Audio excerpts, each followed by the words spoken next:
Senior صحافی اور تجزیہ کار جاوید چودھری کے مطابق ڈیو جانسن کلبی یونان کا ایک عجیب کردار تھا۔ تاریخ اسے نسل انسانی کا سب سے بڑا متوکل اور سب سے بڑا قناعت پسند دانشور کہتی ہے۔ وہ آنکھوں سے اندھا لیکن دل و دماغ سے روشن شخص تھا۔ اس کے پاس ایک کتا تھا، یہ کتا اس کا ساتھی بھی تھا اور رہبر و رہنما بھی۔ اس کتے کی نسبت سے لوگ اسے کلبی کہتے تھے۔ ڈیو جانسن کلبی ارسطو اور اسکندر اعظم کے دور میں تھا اور اس کے بارے میں عجیب دلچسپ واقعات مشہور ہیں۔ مثلاً کہا جاتا ہے وہ ایک دن دوپہر کے وقت ہاتھ میں چراغ لے کر ایتھنز کی گلیوں میں گھوم رہا تھا۔ کسی نے اس سے پوچھا، ڈیو جانسن تم چراغ لے کر کیا تلاش کر رہے ہو؟ اس نے مسکرا کر جواب دیا، میں آدمیوں کے ہجوم میں انسان تلاش کر رہا ہوں۔ اس زمانے میں ارسطو نے انسان کے بارے میں اپنا مشہور فلسفہ دیا تھا۔ ارسطو کا کہنا تھا انسان ایک ایسا جانور ہے جو دو ٹانگوں پر چلتا ہے اور اس کی قامت سیدھی ہوتی ہے۔ یہ فلسفیوں، عالموں اور علم پرستوں کا دور تھا، لہذا ارسطو کا یہ فلسفہ گلی گلی، محلے محلے دہرایا جانے لگا۔ یہاں دو لوگ جمع ہو جاتے، وہ آپس میں ارسطو کے انسان کے بارے میں گفتگو شروع کر دیتے۔ ایک دن ارسطو اپنے شاگردوں میں گہرا بیٹھا تھا۔ ڈیو جانسن وہاں آیا، اس نے شاگردوں کو دائرہ وسیع کرنے کا حکم دیا۔ ان کے درمیان بیٹھا، بغل سے ایک مرغا نکالا، مرغ کو زمین پر کھڑا کیا، ایک ہاتھ سے مرغ کی ٹانگیں زمین کے ساتھ لگائیں، دوسرے ہاتھ سے مرغ کی چونچ پکڑی، چونچ کو کھینچ کر آسمان کی طرف اٹھا دیا، مرغ سیدھا کھڑا ہو گیا۔ اس کے بعد ڈیو جانسن کلبی نے ارسطو کے شاگردوں کی طرف دیکھا اور کہکا لگا کر بولا، یہ ہے تمہارے استاد کا انسان۔ ارسطو کے منہ سے بھی کہکا نکل گیا۔ ڈیو جانسن کی درویشی اور سادگی پورے یونان میں مشہور تھی۔ وہ عموماً شہر سے باہر رہتا تھا، اگر اسے کھانے کے لیے کچھ مل جاتا تھا تو وہ کھا لیتا تھا، باصورت دیگر فاقے کرتا اور اللہ کا شکر ادا کرتا۔ وہ کسی حد تک توحید پرست بھی تھا۔ اس کا کہنا تھا اس کائنات کی تمام چیزیں دیوتاؤں نے بنائی ہیں، لیکن دیوتاؤں کو کس نے بنایا ہے؟ وہ کہتا تھا جس طاقت نے دیوتا بنائے ہیں وہی اس کائنات کا اصل مالک ہے اور میں اس مالک کو ماننے والا ہوں۔ اس کا کہنا تھا دنیا کا سامان و اسباب انسان کو اصل خوشی سے محروم کر دیتا ہے۔ اگر انسان زندگی میں حقیقی خوشی پانا چاہتا ہے تو اسے دنیا کے ساز و سامان سے کنارہ کشی اختیار کرنی چاہیے۔ اس کا کہنا تھا ہمارا گھر بار، ہمارے بیوی بچے، شہر، لوگ عزیز، رشتہ دار، روایات، قوانین اور ضابطے ہماری آزادی کی راہ میں سب سے بڑی رکاوٹ ہے۔ انسان اس وقت تک پوری طرح آزاد نہیں ہو سکتا جب تک وہ دنیا داری سے رہائی نہیں پا لیتا۔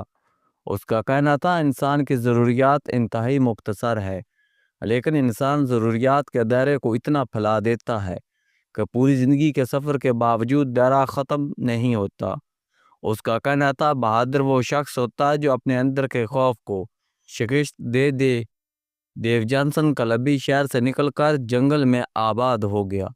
کسی نے اس سے پوچھا تمہیں جنگلی جانوروں سے ڈر نہیں لگتا؟ اس نے مسکرا کر جواب دیا، انسان کا دشمن انسان ہے، جانور نہیں۔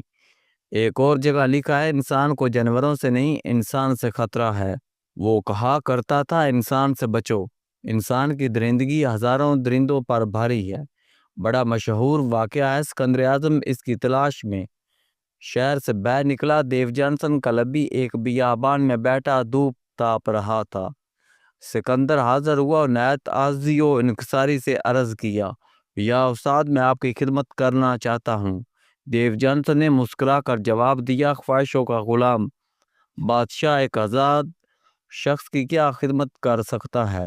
سکندر اعظم نے اصرار جاری رکھا۔ جب وہ تنگ آ گیا تو اس نے کہکا لگایا اور سکندر سے کہا، بادشاہ سلامت، آپ میری دھوپ روکا کھڑے ہیں، مہربانی فرما کر میرے آگے سے ہٹ جائیں، مجھے سورج کی مہربانیوں سے لطف اندوز ہونے دیں۔ ڈیو جانسن آخری عمر میں توکل اور قناعت کی انتہائی سیڑھی پر چڑھ گیا۔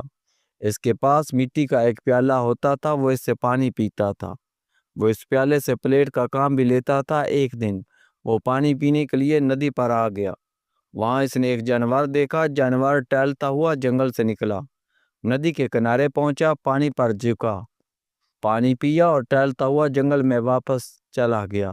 ڈیو جانسن نے سینے پر ہاتھ مار کر کہا، تم پرتوف ہو، ایک جانور بھی توکل میں تم سے کتنا آگے ہے۔ تم ابھی تک پیالے کی محتاجی سے آزاد نہیں ہو سکے۔ اس نے اسی وقت پیالہ پتھر پر مارا اور کرچیاں اٹھا کر ندی میں پھینک دی، اور اس کے بعد ہمیشہ ہمیشہ کے لیے پیالے کی محتاجی سے بھی آزاد ہو گیا۔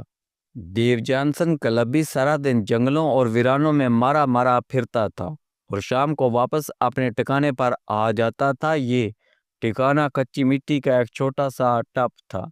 وہ ٹب میں لیٹتا، ٹانگیں بیل لٹکاتا اور آسمان کے تارے گنتا گنتا سو جاتا۔ یہ ٹب اس کی کل کائنات تھا۔ ایک دن سردیوں کی سنہری دوپہر تھی۔ ڈیو جانسن ٹب میں لیٹا تھا۔ ایتھنز کا ایک ہرکارا اس کے پاس آیا اور اسے آ کر خوشخبری سنائی، مبارک ہو، سکندر اعظم پوری دنیا فتح کر کے واپس ایتھنز آ رہا ہے۔ ڈیو جانسن کلبی نے کہکا لگایا اور اس کے بعد وہ تاریخی فقرہ کہا جو آنے والے زمانوں میں ڈیو جانسن کی پہچان بن گیا۔ اس نے آج 5000 برس بعد بھی ڈیو جانسن کلبی کو زندہ رکھا ہوا ہے۔ اس نے کہا، اگر انسان کنات پسند ہو تو وہ مٹی کے اس ٹب میں بھی خوش رہ سکتا ہے، لیکن اگر وہ عریس ہو تو یہ پوری کنات بھی اس کے لیے چھوٹی ہے۔ ڈیو جانسن کلبی کا یہ فقرہ مجھے کل سے یاد آ رہا ہے۔ کل میرے ایک دوست نے مجھ سے پوچھا تھا، جب انسان کے لیے ایک گاڑی، 5 سے 8 مرلے کا ایک مکان، 50,000 روپے ماہانہ اور ایک ٹیلی فون کافی ہوتا ہے تو اس کے باوجود کرپشن کیوں کرتا ہے؟ اس نے پوچھا، ہمارے حکمران 50 گاڑیاں، 4 جہاز، 100 ایکڑ کا محلات اور 40 کروڑ کے سیکرٹ فنڈز کیوں رکھتے ہیں؟ ان کے دل کیوں نہیں بھرتے؟ میں نے اسے ڈیو جانسن کلبی کا یہ فقرہ سنایا اور اس کے بعد عرض کیا، انسان اگر مطمئن ہونا سیکھ لے تو وہ کچی مٹی کے ٹب میں بھی خوشگوار زندگی گزار سکتا ہے، لیکن اگر اس کی آنکھوں میں ہرس آ جائے تو ساری دنیا کی گاڑیاں، ساری دنیا کے جہاز، ساری دنیا کا محلات، ساری دنیا کا سونا چاندی ڈالر اور ساری دنیا کا اقتدار مل کر بھی اس کی خواہش نہیں مٹا سکتا۔ وہ اپنی پوری زندگی مزید سے مزید اور زیادہ سے زیادہ کی تلاش میں گزار دیتا ہے۔ میں نے اسے عرض کیا، بدقسمتی سے ہمارے حکمرانوں، ہماری رولنگ کلاس کا تعلق لوگوں کے اس گروہ سے ہے جن کی آنکھیں اور جن کے معدے ہرس کی مٹی سے بنتے ہیں، لہذا یہ لوگ کبھی سے نہیں ہوں گے۔ یہ لوگ اپنے کفن تک پر جیب لگوائیں گے اور یہ دوزخ میں بھی ٹھنڈا پانی مانگیں گے۔